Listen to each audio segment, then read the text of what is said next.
forget it. You never forget it because there's nothing like it. This is The Formula First 1 hour. And if you can't make a judgment call 300 metres into this race, don't even bother starting. Red lights are on, ready to go racing. Turn 1, Coke. Great corner. Turn in late.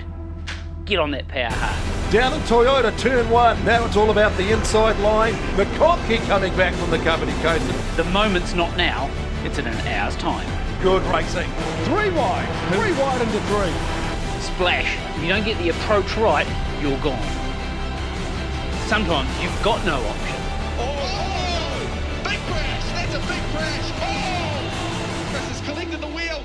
Up to the hairpin. It's your choice. Leave it in third with a big bam, bam, bam, or pluck it into fourth and give it a break. There's a long way to go. The hairpin. Wide approach. The doors left open. Follow the leader, or go down the inside and risk losing the pack. The infield's done. Now it's time to think, how am I going to get to the front? It's risk versus reward time. Jam it down the inside at Higgins, or wait for that draft down the back straight. He's got the draft like a slingshot. Back straight, find a gap, take it, but make sure it's open.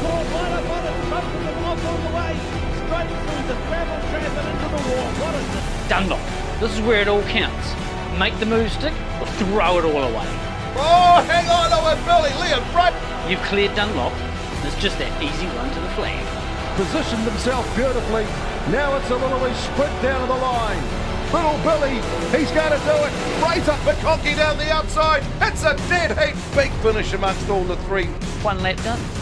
58.5 minutes to go. Oh, did I mention fuel stops? And gone. Done. And a fuel splash. Oh my goodness me! This is killing Chris Simons.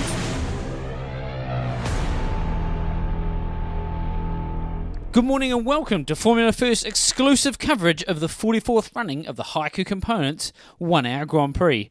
It's dawned a fantastic Manawatu morning at Manfield Circuit de Amon. We're at the Haiku Hub down in Pit Lane with some developing news overnight regarding the number 47 Red Line Oil entry of Foster and McConkey, but with more on the story down the pits, over to you, Sheridan. Ian, have you got some illegal parts on your car? Thank you, Sheridan. And for more analysis of this developing story, we go over to our local Formula First expert, Jonathan Morton. Good morning, Jonathan. News on the Red Line Oils team. Yeah, good morning, Sheridan. Good morning, race fans.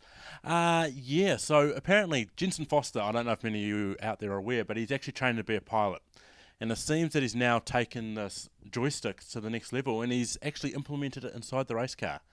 So it appears what they're going to try and do is they're doing away with the old throttle and brake and steering wheel, and he's got a joystick in there to control the car. Do you reckon that's going to be an advantage to him? I think, to be fair, Jenson Foster could probably handle it all right. You know, he's dealing with joysticks day to day. The real difficulty will be Brodie McConkey. We saw how much he struggled when he went from a gear shift from one side to the other, so it'll be a completely different setup for him. Are you sure you don't think Brodie's going to be good with a joystick there? I think he's probably had a bit of practice, but, you know, in the heat of battle, it might be hard to pull it off. Well, thanks, Jonathan, for your expert analysis. I'm sure we'll get some more off you later on. And now it's up to the commentary box, and morning to Sheridan and Jonathan. Yeah, thanks, Sheridan, and welcome to the 44th running of the Formula First 1 Hour here with expert comments from Jonathan Morton and drama on the grid as Ian Foster, who is paid for pole position, couldn't pay for enough power to keep the car running, has stalled it on the grid big, and they're going, Jonathan, is that going to hamper his efforts today? I think that could potentially be the least of his worries throughout this race, judging by earlier in this morning. It's a warm-up. Yes, well, there was a bit of drama with steam as the flag rises, and Ian Foster is away and racing. The champion from a long time ago that people have actually forgotten. So he actually had an oil leak in the warm-up this morning, so they'll be hoping that they'll fix that and he'll be able to have a clean race for an hour. Second group here rearing to go. Ron Carter, Aidan Lamont. The flag rises, the flag drops, they're away. Slip sliding in the greasy conditions. As we had a massive passing shower here earlier this morning. Yeah, as you say, there was no rain predicted, and then just suddenly out of nowhere, it just came through and went into track. The third group, Corey Silk, this year partnered with champion Chris Simon, gets away. Flag drops again, this time on the Foster car. Jensen Foster with Brodie McConkey. Clearly, by starting last, they're going to be the favourite at the bookies for the dual drive. Now the real race is going to start. Here we go. Single driver time. Now Clark, of course, Jeff Braid raises the flag and we're away and racing now. All the cars. The two McCormicks with Jack Grimwald off the back.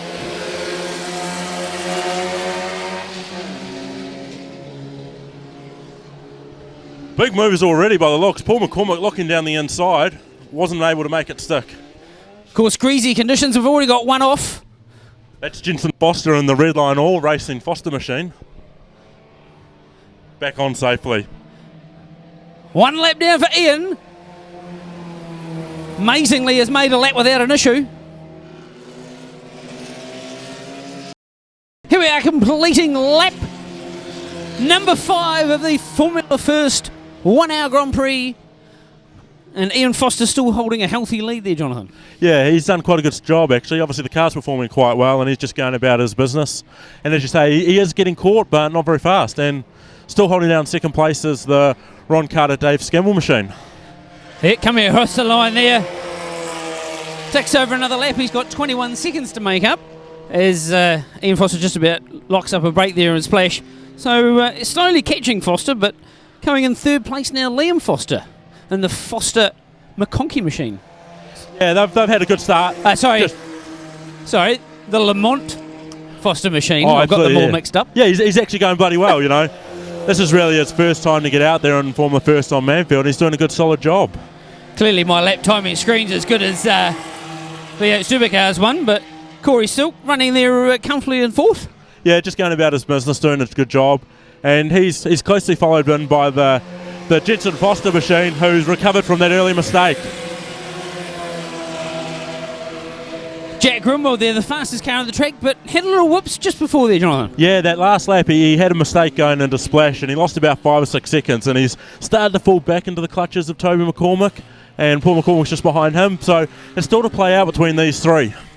So no major changes in position, although Toby McCormick's just had a big moment coming into splash, trying to emulate Chris Simon, but keeps it on the tarmac and away we go. So 10 minutes in, pit window open, we're looking towards pit stops now, Jonathan. Yeah, no doubt there'll be pit stops starting to come. Some of these guys will want to be getting these done early. Some will be wanting to get them done late. It's just in a bit of a holding pattern. You've got to buy your ticket to the last 10 minutes of this race. And of course, a big nervous wait for the co-drivers on the pit wall. And now, as we get into pit stop time, we're going to throw down to Jonathan Morton in the pit lane. Right, thanks Sheridan. So we thought we'd come down here and show you guys how a pit stop works. And we thought the best people to show you were the stunning team at Sabre Motorsport. So it's a 3-man operation. Dennis Martin here with the lollipop. Jack's going to come in, drive, stop right on the mark. Sheridan here. He's got this little jiggy thing here, and that's going to pop onto the car. So as soon as he puts it in, the fuel starts to flow. We're all about safety. So of course we've got Jamie here. He's on the fire extinguisher. We won't be needing him. But all importantly is Jack to be able to come in and stop perfectly on his marks so that Sheridan can get in, fuel and fast, see how it goes. Right, he's coming into pit lane. We'll see how he goes. Pulling in. Now you've got to make sure you get through the chicane nice and tidy. Oh, he hasn't had a very good job there. He's clipped about 3 things. Pulling up, stopping on his marks perfectly. Sheridan's in. Fuel's flowing. As it goes. And he's away. That's a good stop. Now, by complete contrast here, we've got the Foster car. They're a bit slow on it. We've actually got the second driver, Liam Foster, fueling the car. Jonathan, it looks like they've got some issues there with the car. Maybe they admit they seem to be missing a bloke with the fire extinguisher. You get in there, Jonathan. Get in there. Give him a hand. Chuck us fire extinguisher. Here we go. So Jonathan's onto it now with the fire extinguisher. Safety first, of course. Paramount when refueling cars. R.E. Jos Verstappen incident or Greg Murphy. And Jonathan looks like he actually knows what he's doing. Pretty quick fuel stop, and here we go. Push the car, Jonathan. Push, Jonathan. Or run alongside Jonathan. At least do something. Oh, bit of a slow getaway there. With half the race done, we've got half the race to go.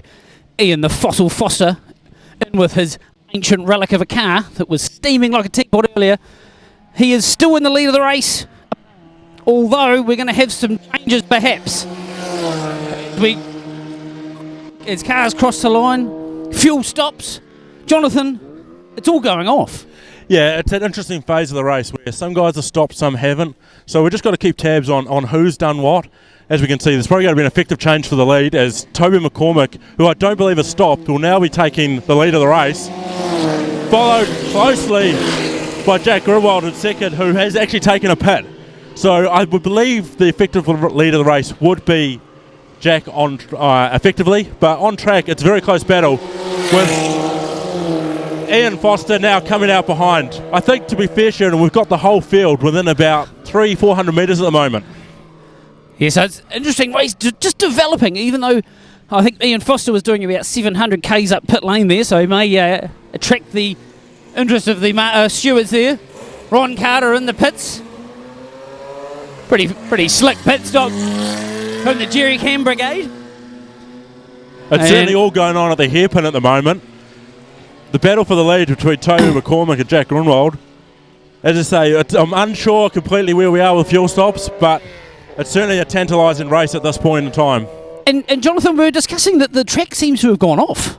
Yeah, it's one of these sort of phenomenons, I suppose you'd say, with Manfield and Formula First racing, is the track actually is better when there's standing water. It kind of goes to greasy and it just turns to a bit awkward. So we're going through that phase, but I'm sure they'll be back to setting fast lap time soon. Right, now let's head back down to lane. We have both Sheridan and Jonathan together for this pit stop. And Jonathan, we've got the final first round pit stop with Toby McCormick, who's locked it up on the way in there a little bit. This will certainly help us sort of cleanse the field and work out where we're at. So these guys have got a different style system. We've got the car off, got a fire extinguisher, get the jerry can in there and pouring away. Weirdly enough, Jonathan, it appears that there is one person doing two roles. Yeah, I'm not quite sure how they've done this, but they've performed probably a minor miracle. It's good to see in the eyes of safety. We've got the fire extinguisher man there, but it's really the dodgy guy that's refueling the car. Yeah, terrible moustache. He's the one that I'll be looking out for. Taking on a lot of fuel. Oh, there we go. A little bit of... Not too bad. No worries. Do that back up. Yep. She'll be right, mate. Now, this is always the tricky part, is getting the cars restarted. There we go. Oh. Perfect tune. Whammo, just like that, and away we go. So here we go with the third of our driver change. Liam Foster's going to step into his regular car. As you can see, these guys are chosen just to push the car up here rather than refitting it. The crucial thing about this is you've got to get out of the car fast, get the belt reset. He's out of the car. Liam Foster's got his brother there helping him sort out the belts. The good thing about these two is the pit crews are very similar size, therefore they're able just to quickly bolt in. Jensen Foster having a good old feel around there. Looks like he's struggling. Liam Foster's in a bit of pain. Yep, they're right now. This is where you can make crucial time or lose crucial time. But the important thing is to get them in, get all the safety on, because it's all about making sure the belts are over the hands, the safety, nice driver comfort. Jensen Foster's doing a fantastic job here. They've clearly rehearsed this thing. They've just got to get the left one over. There it is. He's going to start it up. Just getting ready. Yep, nice and tight in there. He's ready to go. And they're off. I think that's a record start. Record driver change pit stop. And in the meantime, we've just appeared to have lost our second place car of Toby McCormick, who's been pushed behind the pit wall. We'll chase that story up as we continue on throughout the day. So Gamble was issued a black flag and he's now coming to the pits. Jonathan, we've had word of what it's for. Yeah, I believe it's a safety issue of driver apparel. So obviously there, Ron Carter, who has just recently got out of his car, talking to him, maybe discussing and letting Dave know what it's all about. And what was it for again, Jonathan? I believe there was no frontal head restraint. It's his new rule recently, and he seems to have fallen foul of that. Yes, and Jeff Brady, our clerk of the course there, explaining the rules of what happened there. And now down to Jonathan with a developing story about Toby McCormick. Right, so I'm here down chasing up the McCormick story. Toby's come in about 20 minutes ago and he appears to stop. What's happened here, Toby? Engine's gone. The engine's gone. Do we know what? Just after that pit stop, wasn't happy? Nah, sounded like a lawnmower. Sounded like a lawnmower. Clearly it was those dodgy guys feeling it up. So unfortunately that's Toby McCormick out of this race. Back up to you in the studio. As Jack Grimwald, our leader, enters Higgins and goes down the back straight to our leader in the dual drive. Brody McConkie comes into the pits. Jonathan. Well, I just can't understand it, Sheridan. He's about to get the last lap board and he's starting to come in the pit. Surely this is unscheduled. You can see his dual drive there. It doesn't appear to have any power. Is it out of fuel, Jonathan? Have they run this car dry? Obviously they've been pushing the limits all day long, but it's a fatal mistake to make it so late in the race. As our single drive leader, Jack Grimwald, comes across the line to take victory in the 1 hour. Well done, Jacko. That's victory for Sabre Motorsport and Jack Grimwald. It's certainly been a commanding victory, but it's just so confusing. What has gone on with this Foster car? It's out of fuel. Look at it, they're running around with fuel cans. They just need to push it across the line, Jonathan. Exactly. Here they go. They've figured it out, pushing the car across the line to take the dual drive victory under Jensen Foster power. Yeah, well, that's certainly a unique way to take a victory, but you take them any way you can. Yes, they definitely so, and I don't think I've ever seen a victory like that before in the Formula First 1 hour, that's for sure. As our winner, Jack Grimwald, comes into the pit lane. Dennis Martin, owner of Team Sabre Motorsport, absolutely ecstatic and is congratulating Jacko there. So that's 3 wins on the trot there for Sabre Motorsport, 3 different drivers. Congratulations, Jacko. Now back down to the boys in the studio. That brings us to the conclusion of the Haiku Components Formula First 1 hour for 2023, and here comes our winner now, young Jack Grimwald. Well done, mate. Good job. Well done, Jack. How's it feel to win the 1 hour? Pretty good. I haven't won a race in my time racing, so it's pretty good. What do you put that win down to? Good car. Thanks to Sabre Motorsport for making a really good car for this weekend, and my dad for getting me to drive it. And do you reckon you'll come back and do it again next year? Yeah, I reckon I will. It's pretty fun. Well done, Jack. Thanks, mate. Congrats on the win, and enjoy the night. Our winner there, Jonathan, Jack Grimwald, and pretty epic win for him, really. Yeah, it was quite commanding, wasn't he? He got out front and he just did the laps. Once again, good pit stops from the Sabre Motorsport team. That's actually the 3rd year they've won in a row with 3 different drivers, so clearly they might be the team to be with when it comes to 1 hour racing. Seems to be the case, and that just about wraps it up for our coverage here of the Haiku Components New Zealand Formula First 1 hour Grand Prix. I'd like to thank our pit reporters, Sheridan and Jonathan, our commentary team, Sheridan and Jonathan. And Jonathan, thank you for joining me once again for the epic battles that we have here in Formula First Racing. And from all of us here at Formula First TV, bye for now.